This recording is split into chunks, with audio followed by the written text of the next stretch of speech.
welcome back. We're going to now delve into one of the most important topics, I think, because it's one of the most difficult to overcome, and because it's a topic that shows up a lot, and is the topic of fear and anxiety. Now, fear comes to entrepreneurs and to people starting things at different times. There's a lot of times where fear would not let you start something, right? You have fear to begin. For example, I was a lawyer for 12 years. I actually hated being a lawyer. I journaled for years, and it was so hard to quit my job. I ended up quitting my job because I needed to do something creative, but it took me years, and that was fear of losing my status, my profession. There were a lot of things. So fear at that moment, sort of was an impediment to start something new. But it's interesting, in my entrepreneurial journey, for example, it was quite the opposite. I started my first technology company, which was called Be Visible, in part because I have had a number of successes after I quit my job as a lawyer. I had a number of successes with organizing huge things, and the first thing I organized was a big event in Chile. It was called Common Pitch Chile, and I brought Al Gore and 10,000 people, and I raised $1 million, and I brought the whole entrepreneurship ecosystem from Boulder to Santiago. It was incredible what I did in 4 months, and I created this huge thing. And then I came back to Boulder, and I created another huge event for women. And then with 1,000 people and hundreds of thousands of dollars in sponsorships. So I felt I had found this ability to create things. And my first event that I created in Santiago while I was living in Boulder was a coincidence. So it's not that I set up to be an entrepreneur or anything. It's just that someone asked me to put this together, and it became like a huge thing I organized, I created. So by the time that I basically decided to launch my company, which was a technology company, and I was not in the technology world, I figured, you know what? I know how to attract things that I need. I need a technical co-founder, I'll attract the technical co-founder. I need money, I'll attract it. I was like, nothing will stop me. With that mentality, it was incredible. I attracted funding. I attracted the best people to work with me. I created a community of 15,000 Latinas, even though I was not involved in the community at all. And all that is because I really had no fear. And people said, she's fearless. She's, fearless. But then, as I was walking in the entrepreneurial journey, fear started to creep in, and it became paralyzing. I had anxiety attacks. I ended up having to take anxiety medication, the fear of the competition, the fear of losing everything, because in my plans, this was going to grow super fast. My company, my first company, Be Visible, was going to grow super fast. I was going to sell it for a lot of money, and I was going to change the world on top of everything. And it really didn't work that way. And when things didn't work that way, I was like, I don't understand. People don't really care about diversity and inclusion, because it was a company in 2015 on the topic of diversity and inclusion. It was about giving a platform to have more social capital for Latinas, and then for Latinas and Latinos, and it was called Latinx. We're the first ones that started using that word. In fact, I had a trademark.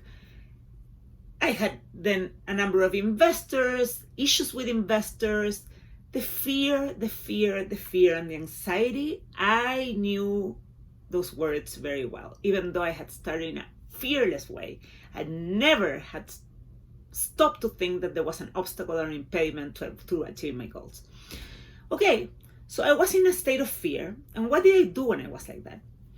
I mostly watched a lot of videos about keep going, even if you have fear. I watch every motivational video that you can imagine. I watch it. And it was helpful, actually, to hear other people telling you that despite fear, despite what you're feeling, just keep going. It's a feeling. But it just takes a very long time to master this feeling of fear. And I think that one of the most important teachers for me in that has been a continual meditation and spiritual practice, really a spiritual practice of meditating in the morning, being in tune with myself, all those things, and then listening to great authors like Eckhart Tolle, which I'm going to give you materials, and point to videos and resources from him and others. But I think there's a step to fighting fear. First of all, don't be afraid to go to a psychiatrist, a therapist, whatever you need if you're having panic attacks, because that can happen. And I think there's no shame in treating those with something. But I'm going to give you some techniques to deal with fear. The first one is to become aware. Don't fight fear, don't fight it. Just basically identify the thoughts and the emotions that are giving you fear. Maybe you can write them down in a journal. Maybe try to list all your worries. Worries, for example, I will not, I'm doing this company, and the company, I will not have clients, and then I will have to find a job, and I won't be able to find a job because there's a recession, and I'm not gonna, and I will not have money to pay the mortgage, and I won't have money to, so put all your worries down, and some are very justifiable, but still they're not in the absolute present moment. So, it's good to put them all in paper. Try to open up and talk to people. Talk to someone, to your friend or to anyone that you feel comfortable. Like, look, I'm worried. I'm taking this risk. I'm investing in these classes and this education, and I don't know if it's gonna, give me the fruits that I want. Try to find moods to describe how you're feeling. And also I try to identify what are the parts of the body that are like sort of expressing themselves. So sometimes it's just a gut feeling, your stomach closes, absolutely closes, or it's always like it's bothering you there in the middle of the stomach. That's called anxiety. Or it can be something with basically your jaws clenching, and that's kind of anger.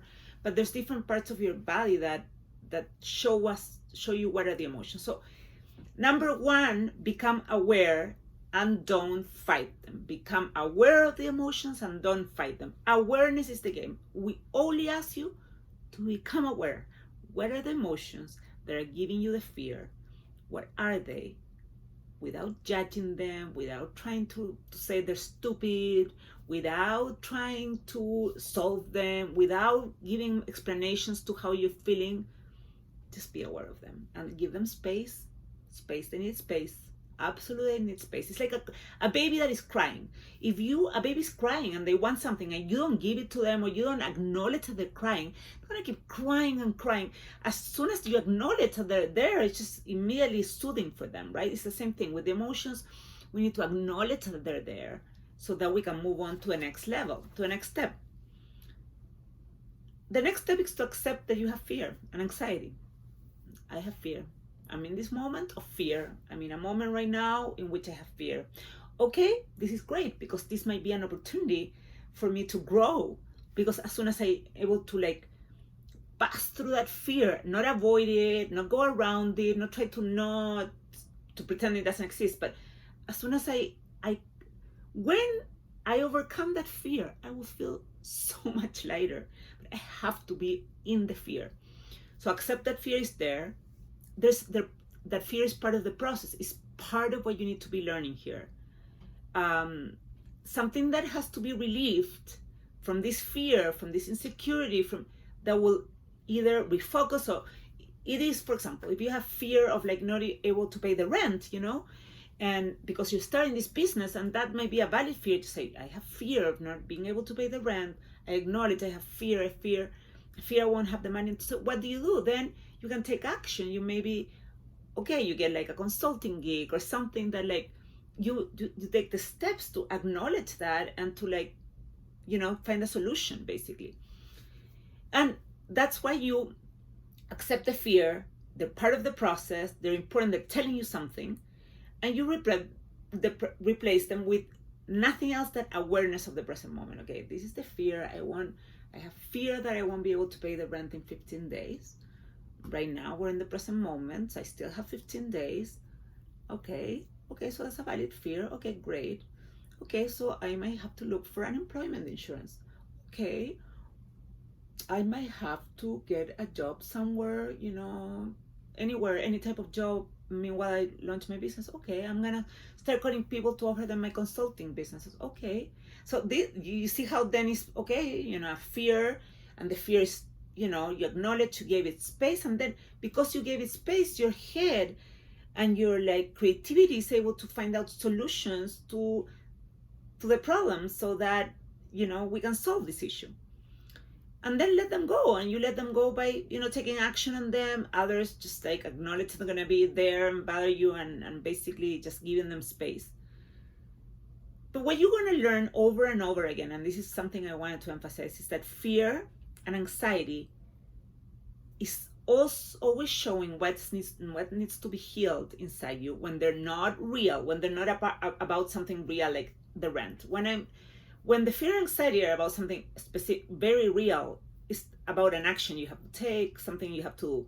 When they're not real, the competition will crush me, and then I will be a nobody, and then all this money I have invested, and my career is ruined, and I will have no friends, and no one will respect me, and I won't get a job. And like, this could go on and on and on. And that is something that you have to heal, because there's a lot of insecurities there, right? That are like not feeling enough, having to prove yourself, and being casted by the society because you were, didn't deserve. I mean, there's a lot of things there that have to do with social proof, that a lot of those things that the fear and anxiety is showing you, that you need to heal and do the work to release, and the release the shame around these feelings of fear. Because what happens with fear is that we feel shame, because we're like super powerful, and we're this entrepreneur that can do it all, and we have these feelings of this fear and anxiety, and we are ashamed, so we try to hide it. We don't tell anyone, we don't even tell ourselves, we don't tell our partner, we don't tell our friends, and we feel ashamed to having these like deep insecurities. Whereas the only way to go to overcome them is really like giving them space, accept them, and replace them with awareness and present moment. And just the present moment and awareness, a lot of like going inside, a lot of meditation, a lot of being with yourself, a lot of other things that we can do. There's a lot of other things. I'm gonna put a list of all the things that you can do to be more in the present moment. So see you next chapter.